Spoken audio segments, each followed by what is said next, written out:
mungkin dunia. Kalau asal frasa cinta je, nyanyi lagu sedih mesti tinggi-tinggi. Kau fikir senang dalam sesalah tu sedih ni dengan perasaan hiba kerana putus cinta, dalam cerai dan sebagainya, pergi nyanyi lagu tinggi-tinggi, kan kebodohan begitu. Kenapa tak nyanyi lagu tu tenang, relax? Ini mesti nyanyi tinggi, baru nampakkan kesedihan. Saya protes benda ni.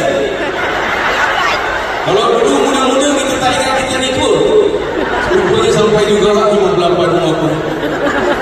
Apa pun tuan-tuan dan puan-puan, lagu ini ditujukan khas kepada semua orang yang suka janji.